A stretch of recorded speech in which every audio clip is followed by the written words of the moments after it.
ভক্তমণ্ডলী, ভক্তিমতী মায়েরা,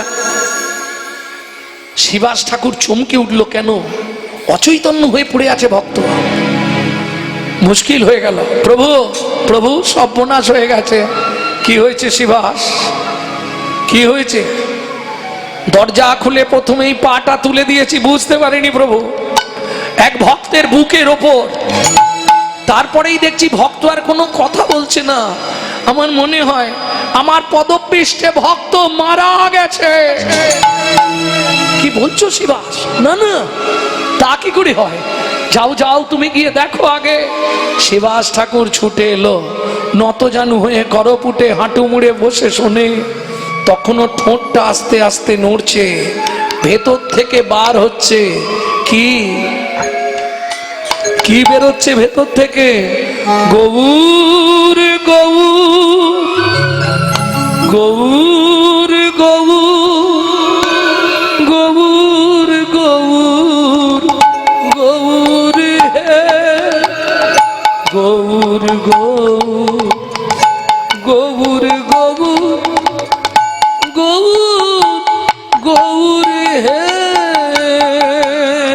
গৌর গৌর গৌর গৌর গৌর গে গৌর গৌর গৌর গৌর ও ভাই, এই যে ও ভাই, শুনছো? প্রভু তোমায় ডাকছে, চলো। প্রভু তোমায় নিয়ে যেতে বললো, আমাকে ডাকছে। হ্যাঁ। ধীরে ধীরে বাসুদেব দত্ত উঠে গিয়ে দাঁড়ালো মহাপ্রভুর সামনে। ও মায়েরা, এতক্ষণ তোমরা নিশ্চয়ই শুনেছ, একটু আগে পর্যন্ত বাসুদেব দত্ত বলেছে আমি গৌর পেতে চাই, বলেছে না? এখন চলুন মহাপ্রভুর সামনে দাঁড়িয়ে কি বলছে শুনি। প্রভু, আমায় চিনতে পারছো? তোমায় তো ঠিক চিনতে পারলাম না। চিনবে কি করে? এখন নদী আর চাঁদ হয়েছ, সচিমার নয়নমণি সেজেছ, নবদ্বীপ চন্দ্র নাম নিয়েছ, আমার কথা সব ভুলে গেলে? কে তুমি? মনে করে দেবো, মনে করে দেবো প্রভু। শুনবে আমি কে? সেদিনের কথা মনে আছে তোমার? আমি কে শোনো। যার চোখের সামনে, যার চোখের সামনে তুমি তো তার বাবাকে মেরে ফেলেছিলে, আমি সেদিনের সেই ছোট্ট ছেলে। কে তুমি? এখনো বুঝতে পারলে না প্রভু? নরসিংহ রূপ ধরি তুমি আমার চোখের সামনে আমার বাবাকে বক্ষ বিদরণ করে হত্যা করেছিলে। চিৎকার করে মহাপ্রভু বলে উঠল, তার মানে তুমি সেই সত্য যুগের প্রহ্লাদ?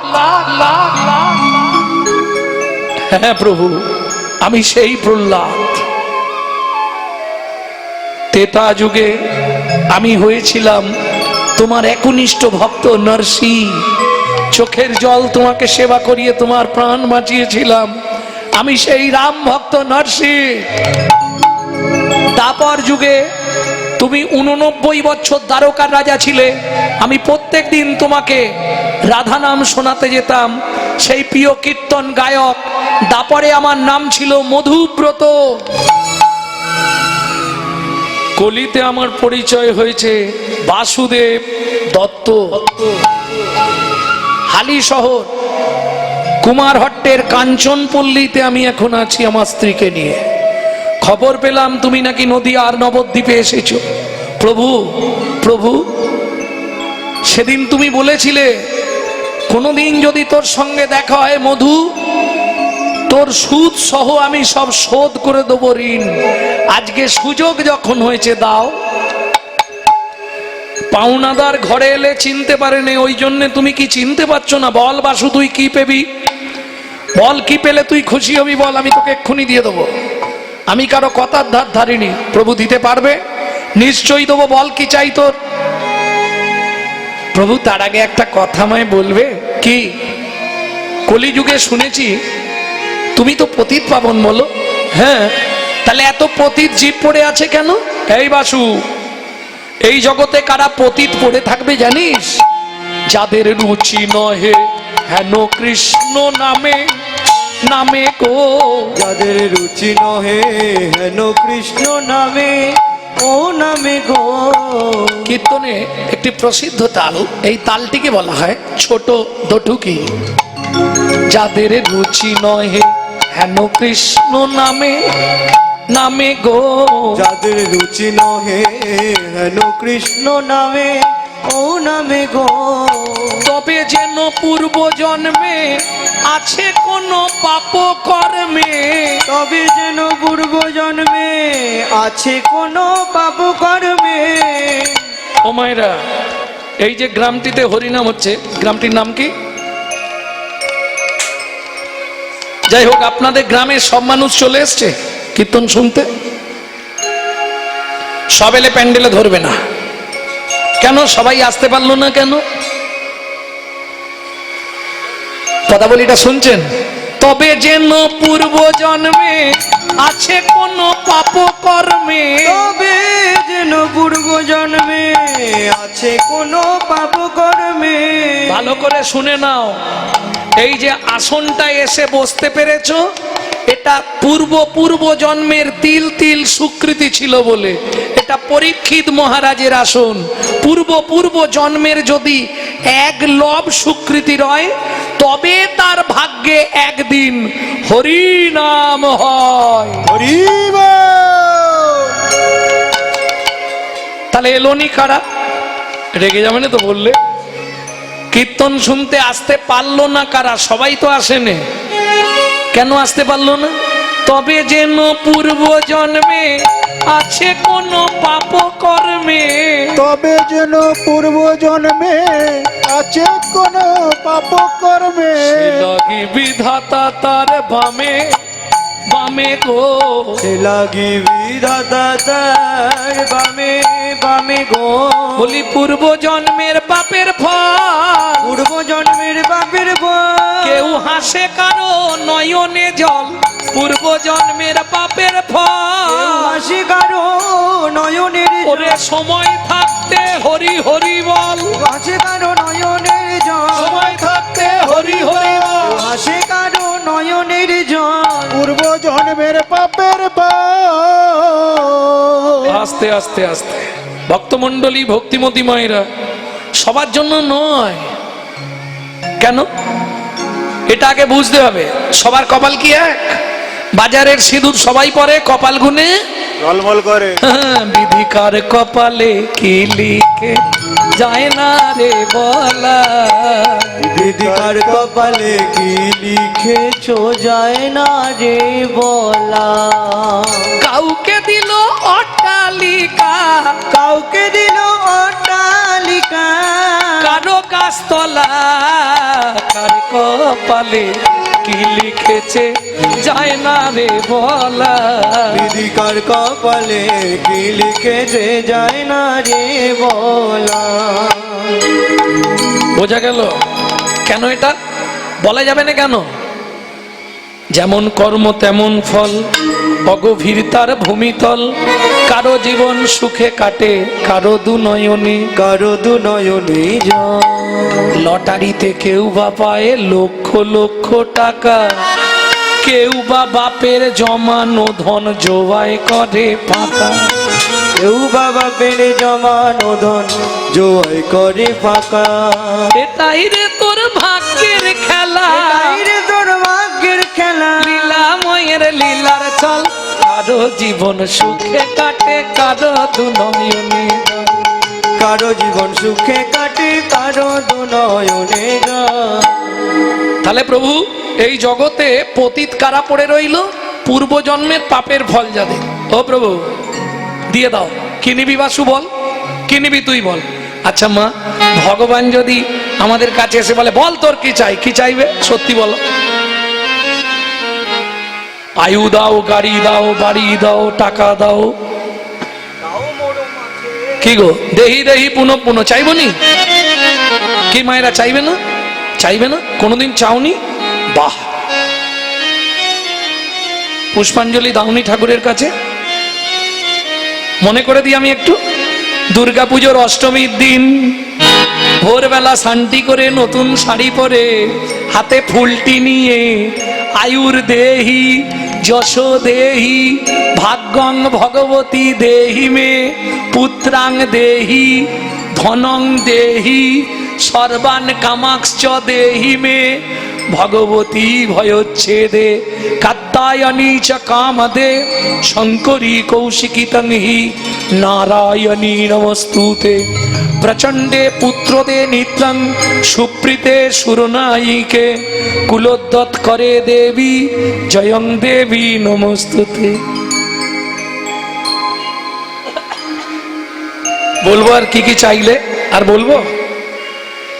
আয়ুর দেহি আয়ু দাও, যশ দেহি যশ দাও, ভাগ্যং ভগবতী দেহি মে আমার ভাগ্যটা সুন্দর করে দাও, পুত্রাং দেহি ছেলে পুলে দাও, ধনাং দেহি টাকা পয়সা দাও, বড় বাড়ি করে দাও, মেয়ের বিয়ে দিয়ে দাও, ছেলের চাকরি করে দাও, ভগবান স্বামীর দোকানে চারটি খদ্দের ঢুকে দাও, আর ভগবান তুমি দুটো নকল দানা খাও। সত্যি কথা বলছি, এই হিন্দু ধর্মের মায়েদের এই জন্য আমার খুব ভালো লাগে। কেন জানো তো? হিন্দু মায়েদের আমি সত্যি প্রণাম করি একটাই কারণে, এই মাগুলো যদি না থাকতো আজকে নকল দানা ফ্যাক্টরির মালিকগুলো সুসাইড করতো। কি এরা ছিল বলে নকল দানা ফ্যাক্টরির মালিকগুলো বেঁচে আছে, ঠিক নয়? এটা হচ্ছে কলিযুগ, নিজে গান্ডে পিণ্ডে গিলবে আর ভগবানের জন্য দুটো নকল দানা বরাদ্দ। হ্যাঁ গো, কদিন আগে কলকাতায় বড় লোকের বাড়ি গান হচ্ছিল, খুব বড় লোক, কিন্তু হলে কি হবে, তাকেই গালাগালি দিয়ে এসছি। তুই ডাকলি ডাকলি না ডাকলি না ডাকলি, সত্যিটা তো সত্যি। শালা নিজে থাকবে একবারে দুটো এসি লাগানো ঘরে, পাথর টাথর বসিয়ে, বাপ রে বাপ, দেয়ালে সব কাঁচ ফিটিং করা, বিশাল ব্যাপার। আমি বলি আপনার ঠাকুর ঘরটা কোথায়? বলে 6 তলার উপরে। মানে ঠাকুরকে রেখেছে চিলে কোটার ছাদে, বজ্রাঘাত পড়লে ঠাকুরের মাথায় পড়ুক। হ্যাঁ, এ কি এরা নিজে গুছিয়ে ভোগ করবে, আর যার দৌলতে ভোগ করবে তাকে রেখে দিয়েছে চিলে কোটার ছাদে। সারাদিনে একবার উঠতে ইচ্ছা হবে, তাহলে যে উঠবে সে তো আর জীবনে উঠবে না। হ্যাঁ, এই হলো কলিজীবের ভালোবাসা। একবারও ভাবেনে যার দৌলতে খাই, আর সে কথা রে ভাই, কি দিয়ে ধন বিড়ে মন কেড়ে নিতে কতক্ষণ? আজ যে রাজা কাল সে ফকির, বিধি হাসে অনুক্ষণ। দিয়েছি তুই কেমন ভাবে ইউটিলাইজ করিস দেখি, তারপরে তো লাটাই আমার হাতে, ঘুড়ি তুই যেখানেই তার টান মারলেই চলে আসবে। ভক্তমন্ডলী, ভক্তিমতী মায়েরা, তাহলে প্রভু তুমি দেবে তো? নিশ্চয়ই দেবো। বল কি নিবি? কলি জগত তরাতে আসিলে ধরাতে, গৌর ভগবান তুমি। কি নিবি বাসু? দাও। শুনুন কি চাইছে। জীবের যত পাপ আছে দাও মোর মাথে, জীবের যত পাপ আছে। ওরে বাসু কি চাইলি রে?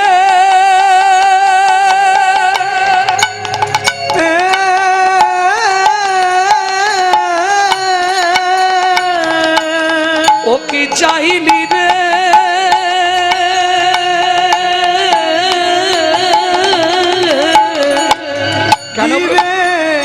যত পাপ আছে দাও মোর মাথে, নরকে যাইব আমি নরকে যাব, সেও ভালো। আমি নরকে যাব, সেও ভালো।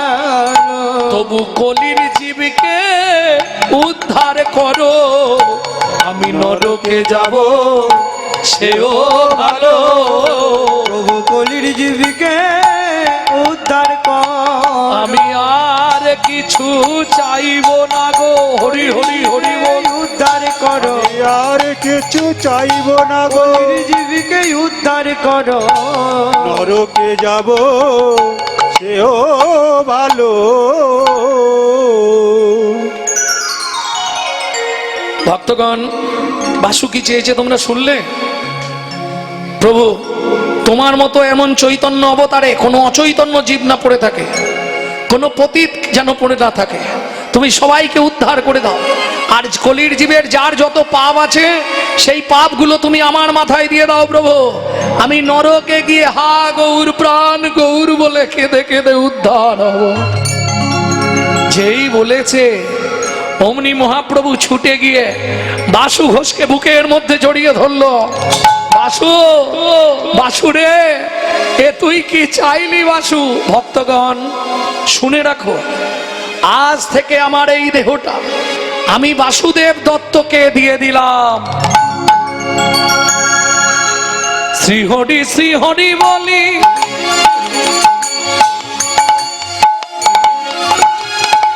আনন্দিত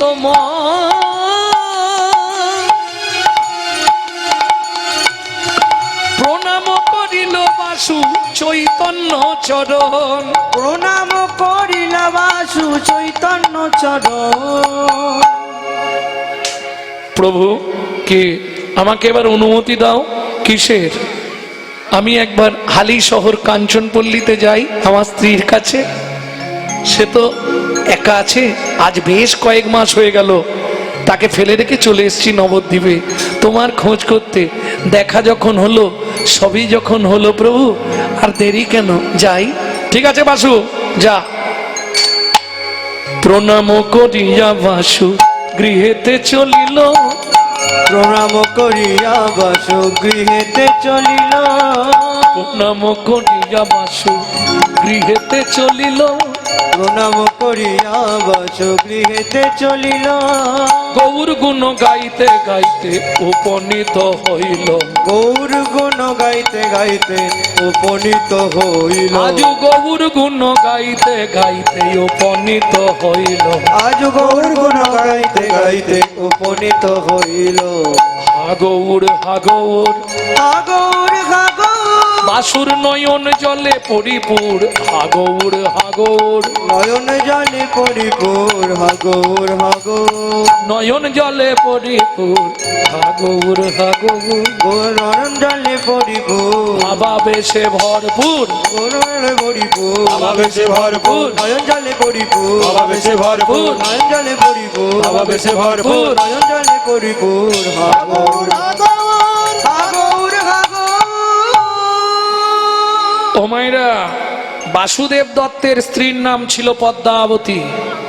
দ্বার দেশে এসে দাঁড়িয়ে ডাক দিয়েছে, পদ্মা, পদ্মা, খিলটা খোলো, অর্গল মোচন করো। অর্গল মানে বিশুদ্ধ বাংলা। খিলকে আগেকার দিনে ওই তার ছিল না, খিল, খিল, ঘরের খিল কাঠে দরজাটা বন্ধ করে একটা কাঠ দুদিক দিয়ে লাগিয়ে দেওয়া হতো। ওটাকে আপনারা কি বলেন? খিল বলেন? খিল বলেন তো? ওই খিলের বিশুদ্ধ বাংলা নাম হচ্ছে অর্গল। পদ্মা, অর্গলটা মোচন করো, তার মানে দরজাটা খোলো। হ্যাঁ, পদ্মাবতী দরজাটা খুলেছে, আর খুলেই চমকে উঠেছে। এতদিন পর, আজ প্রায় বছর খানে ঘুরতে চললো, তুমি যা গেছো আর ফেরোনি। কি গো, কোথা থেকে উদয়? জয় গৌর, জয় গৌর। হ্যাঁ গো, তোমার মুখ চোখ এমন হয়ে গেছে কেন? জয় গৌর, জয় গৌর। কি জয় গৌর জয় গৌর করে? জয় গৌর, জয় গৌর। আরে কথা বলছে না কেন? জয় গৌর, জয় গৌর। হ্যাঁ গো, আচ্ছা ঠিক আছে, অনেক দূর থেকে এসেছো, স্নানটা করো, দুটো প্রসাদ পাও, তারপর কথা হবে। জয় গৌর, জয় গৌর। পদ্মাবতী মনে মনে ভাবলে, গৌর আবার কে ভূত টুত ধরলো নাকি রে বাবা? হ্যাঁ, কি গো তুমি কি বলছো? জয় গৌর, জয় গৌর। শালাকে গৌর ভূতে ধরেছে নাকি? আরে কি হয়েছে তোমার? জয় গৌর, জয় গৌর। পদ্মাবতী যা বলে এর একটাই আওয়াজ, জয় গৌর, জয় গৌর। জয় গৌর। স্নান করে এসেছে, পদ্মাবতী সেবা দিয়েছে, যতন করে স্বামীর সেবা দিয়েছে।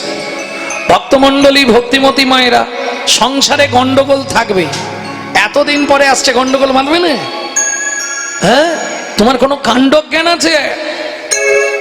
কি গো, তোমার কোনো কাণ্ড জ্ঞান আছে? ধরুন আমি যদি 1 মাস বাড়ি থেকে বেরিয়ে যাই, আমার বাড়িতে ফিরলে কি বলবে? চলে যাও হরিনামি করো, আর ফিরতে মানে তোমাকে কি বলবে না? আরে তখন তো ফোন ছিল না, এখন যেমন দুবেলা কথা হচ্ছে, শুনছো গো আসরে যাচ্ছি, আবার আসর থেকে নেবে বলো, শুনছো আসর থেকে নেবে পড়েছি, বলতে হবে না? নাহলে তো রেগে যাবে, বাপরে বাপ। আর ঝগড়া হলেই তো মায়েদের মুখে মুখে একটাই কথা, মুখ সামলে কথা বলবে, আমি কিন্তু চেয়ে তোমার বাড়ি আসিনি, তুমি আমাকে বিয়ে করে এনেছো দস্তুর মতো। কে? এই শুনে রাখো, এটা কিন্তু মায়েরা 100% মিথ্যে কথা বলে। পুরুষ কোনোদিন নারীকে বিয়ে করে না, নারী পুরুষকে বিয়ে করে। কি করে হয় এ তত্ত্বটা ইউটিউবে ছাড়া আছে, দেখে নেবে না, এখন আর বলার সময় নেই, এটাই বলতে হবে, এ বলতে গেলেই সময় চলে যাবে। ও মা, পুরুষ বিয়ে করতে যায় সেজে গুজে, দেখবেন গিলে করা ধুতি পাঞ্জাবি পরে, তারপরে মাথায় একটা কি লাগায় বলো না, টোপর।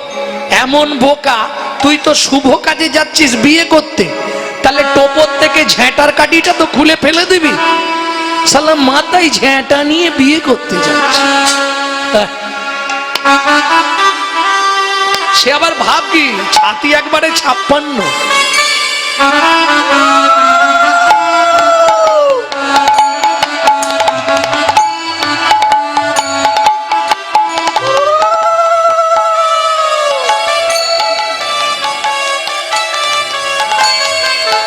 এই গিয়ে কোথায় দাঁড়ায় ছেলেটা?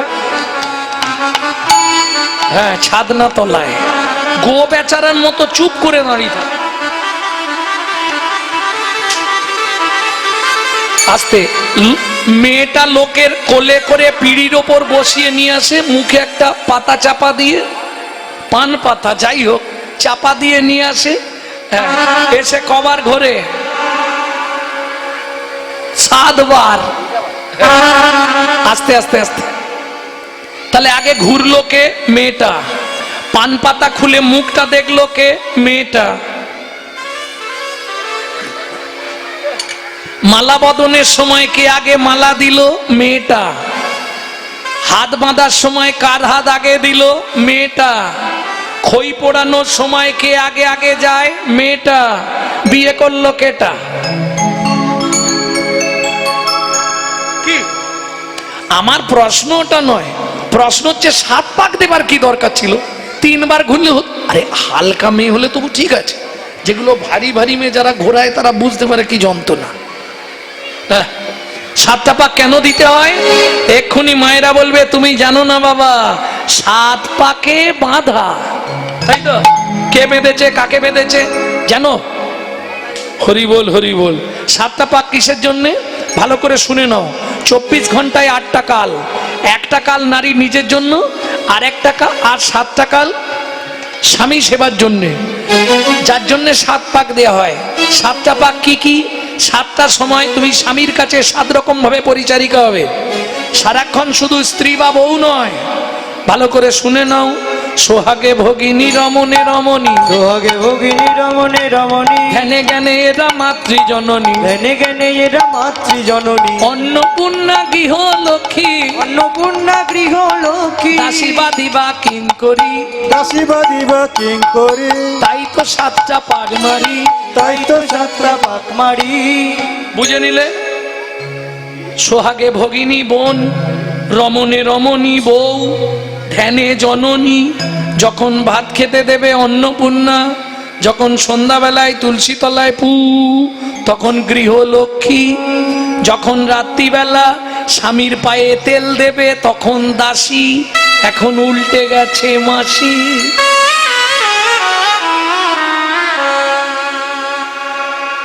আর বাদী, বাদী মানে বিপক্ষ, এটা সহজে দেখা যায় না, এটা দেখতে গেলে তোমাকে একটা কাজ করতে হবে। বৌদি কি, দাদাকে দেখলাম তেঁতুল তলায় ঝুম্পার মায়ের সঙ্গে গল্প করছে, এটা বলে দিয়ে তুমি বাড়ি চলে যাও, এবার দেখো খালি কিরম বাঁধে। ওরে বাপরে, নারী সব মেনে নিতে পারবে, প্রতিহিংসাময়ী ওটা মানতে পারবেন। তাহলে বোঝা গেল 7 পাক কেন। এটা বাহ্যিক তত্ত্ব বললাম, এবার ভেতরের তত্ত্বটা বলবো। 7টা পাক কেন দেওয়া হয়? নারীর চরিত্র অতি সে কঠিন, কে বুঝিবে বলো তাই, বুঝিতে অবধি নারী লেখ বিধি, 7 দিনে গড়িল যায়। একটা পুরুষ সৃষ্টি করতে বিধাতার সময় লেগেছিল 1 দিন 1 রাত, একটা নারী সৃষ্টি করতে বিধাতার সময় লেগেছিল 7 দিন 7 রাত। যতবার তৈরি করে নারী ভেঙে পড়ে। 7-এর তত্ত্বে নারী সৃষ্টি, তাই তো 7 পাক দেওয়া হয়। বোঝা গেল? 7-এর তত্ত্বে নারী সৃষ্টি। 7-এর তত্ত্ব কি? একে চন্দ্র, 2 পক্ষ, সাথে কি ছিল? 7টা সমুদ্র কি কি? লবণ, ইক্ষু, সুরা, সুরপি, দধি, দুগ্ধ, জল। একটা নারীর মধ্যে তুমি সবই পাবে। বুঝে নেওয়া গেল। 7 কলসি জল এনে নারী সৃষ্টি। 7-এর তত্ত্বে নারী সৃষ্টি, তাই তো 7 পাক দেওয়া হয়। তাই তো বিয়ের বাসরে নারীর কাঁখে পূর্ণ কলসি দিতে হয়। পূর্ণ কলসি দিতে হয়। কি গো, দিয়েছিল? ভর্তি কলসি দেয় না? হ্যাঁ, এ তো তত্ত্বেই আছে। তাহলে বুঝে নিলে। এইবার পুরুষরা বুঝে নাও, নারীর মধ্যে ক কলসি আছে বললাম? ওরা যখনই কোনো কেসে হেরে যাবে, জল ঢেলে জিতবে। এটা মাথায় রেখো। ওরা যখনই দেখবে আর কোনো রাস্তা নেই, জল ঢালতে শুরু। আমি বুঝতে পেরেছি তুমি কেন এমন করলে। হ্যাঁ, নারী যখনই হেরে যাবে ওরা কেঁদে জিতবে। তাহলে বুঝে নিলে। সেই গেছলে আর এই এলে তোমার লজ্জা করেনি? তাড়াতাড়ি খেয়ে নাও তো। যা স্বামী খেয়ে শুয়েছে, মনে মনে ভাবছে বেচারিটা কত রাস্তায় হেঁটে এসছে গো, পাটা একটু টিপে দিই। চরণটা সেবা করছে কে? পদ্মাবতী, বাসুদেব দত্তে। কিন্তু এর তো ভেতর থেকে বেরিয়েই যাচ্ছে কি? গৌর গৌরবে, গৌর গৌরবে, গৌর বৈভবে, বৈভবে।